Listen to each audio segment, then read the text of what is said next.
Today we're going to be answering a question that came directly from you guys. What happens if you don't install any graphics card drivers? It's not something that I've tried in the past, to be honest, so today's going to be a bit of a learning lesson together. So let's get into it.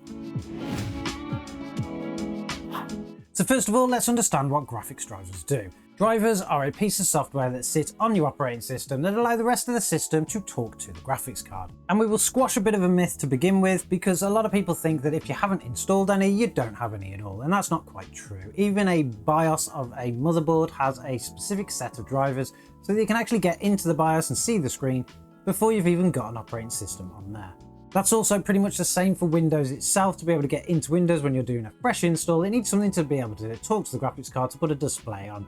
And that's when you get into the realm of basic adapter drivers. Now, basic adapter drivers are not the best thing, and you should probably avoid this at all cases, because what it means is that the graphics card is only going to have the basic functionality. Windows is also pretty clever nowadays, and it will try to actually find a suitable driver or something at least relatively up to date to be able to install. And to do that, you obviously need to be connected to a network and running your Windows updates. Now, you may be asking, why would you actually do this and why would you not install some drivers? And that's pretty simple. A lot of people that actually move from games consoles to gaming PCs may not be aware that you need to do it, and that's because obviously a games console has its single update, which it does all that for you. In the PC world, it's not that simple. Each component will need a set of drivers for the operating system to talk to them efficiently.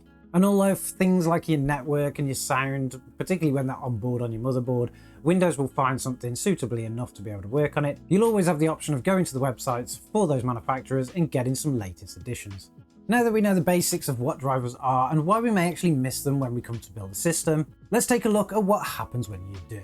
For this, we're going to be using our testing system. It's our bench and rig, and it uses an Intel Core i5-10400F with 16GB of DDR. And for the graphics card, we're going to be using this. This is a GeForce GTX 1660 Super that was recently donated to the channel for videos just like this. It's a pretty average card all round, and nowadays, many people would actually say it's probably the minimum you need. It's got 6GB of GDDR5 memory, so it's kind of in between really of what the minimum requirement is out there and what most general draft graphics cards have. It's not an RTX version. Obviously you would need to go to the RTX 2060 to be a bit of an equivalent, but it's pretty average and a lot of people use them. Now that we've got our graphics card installed in the system, it's time to take a look and see what we've got. This system in particular, we've actually cleared down all the drivers altogether, and to do that we've used a process called DDU. Now that's a piece of software that allows you to clean down any driver on your system, particularly when it's audio or graphics, and we've recently done a video on that which we'll link to at the end if you want to do that. If we have a look on the system, we can actually check which versions of drivers we have, and all we need to do that is go to our run box, run dxdiag, and that will do a run command which will open a window and it'll tell us information about our system. Under the display tab, we can actually see that Windows can see what this graphics card is. It can see that it's a GeForce GTX 1660 Super. It does have 6GB of GDDR memory, and the driver that it's actually installed is version 27.21.14.5751. Now, I don't know much about that actual driver number, but if we take a look at the date underneath, the date is 11/22/2020. Now that means that the driver that Windows has found for this card is actually just over 2 years old.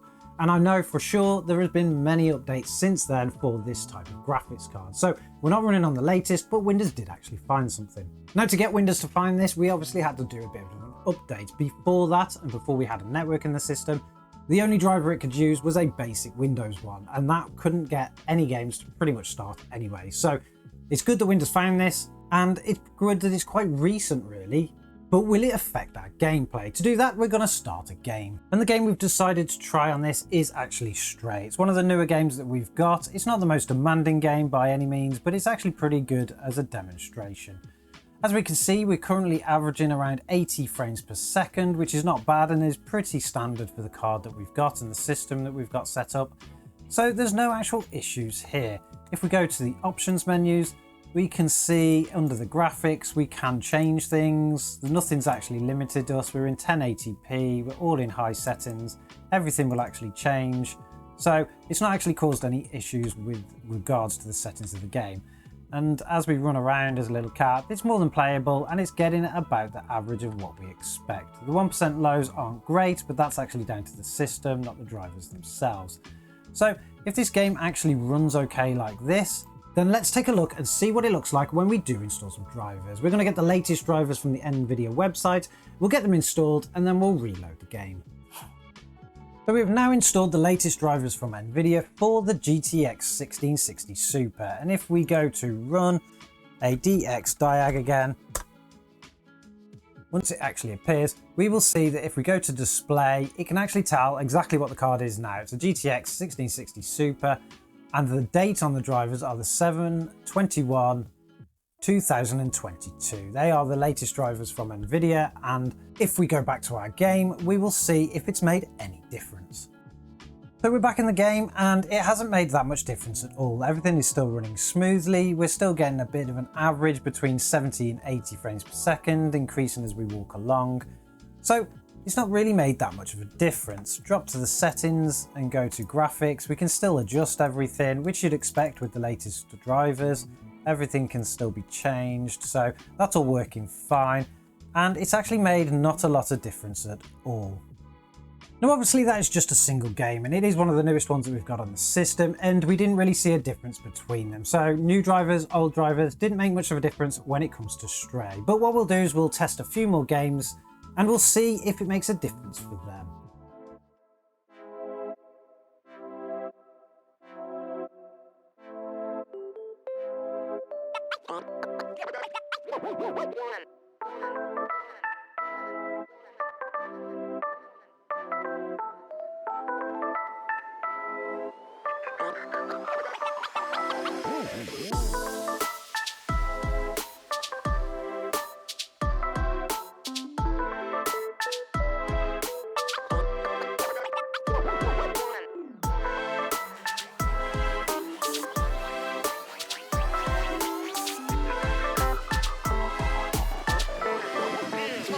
Let's go.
So as you can see from those benchmarks, there wasn't actually that much of a difference between any game that we actually tested. From old games like Half-Life 2 Lost Coast, Shadow of the Tomb Raider, and even up to more modern games like Metro Exodus, Cyberpunk 2077 and Crysis Remastered, we pretty much got the same results all across. There was a slight increase in a couple of those games, but it was only just within the bare limits of 1 or 2 frames per second, so there wasn't much there. Now you would be asking at this point, what would be the point in actually upgrading the drivers at all, particularly when you don't see any difference in results? And to that, we would say that some of these games, although they would play, we did get certain issues as we started them. Shadow of the Tomb Raider gave us a bit of an error message when we turned it on, and it basically told us we needed to update our drivers, otherwise the game wouldn't run as well as it should. Now clearly from the benchmarking that we did, that was disproved because it would still let you play and then it would play perfectly fine. Another game that we didn't include in those results was Doom Eternal. Now Doom Eternal gave us the same error message as Shadow of the Tomb Raider, within which it wanted us to upgrade the drivers to run properly, and in this one we did see a bit of a problem. Even though it would let us continue to play the game, inside the game we were actually reduced to a very low resolution, and even going to the settings we couldn't increase it and we couldn't really change much at all. So that is going to be one of those games that you're going to find you're going to get issues with all round. So what have we actually learnt from this exercise? If you actually don't install any new drivers on your systems, you're probably going to be fine depending on what games you play. For some games you're going to get issues, particularly when it comes to settings and performance, but there are also other reasons of why you should keep your drivers up to date. Not only can new drivers help optimize your games to make them faster and make them more playable, they can also fix any other bugs with the system. So you could have audio problems, you can actually have breaks and tears in the games, and you can also get vulnerability problems that they're actually going to fix with those new drivers. So even though you may not see a difference, it's always best to get them updated. Now let me know in the comments, have you ever got any issues when not upgrading your drivers at all? As we said at the beginning of the video, we've never actually really done this. We have actually upgraded drivers in the past that have caused more issues than actually using an older one, which is quite funny at the time, but they generally do fix them with a later version anyway. Don't forget to subscribe to the channel if you want to see more content like this. Thanks for watching and we'll catch you in the next one.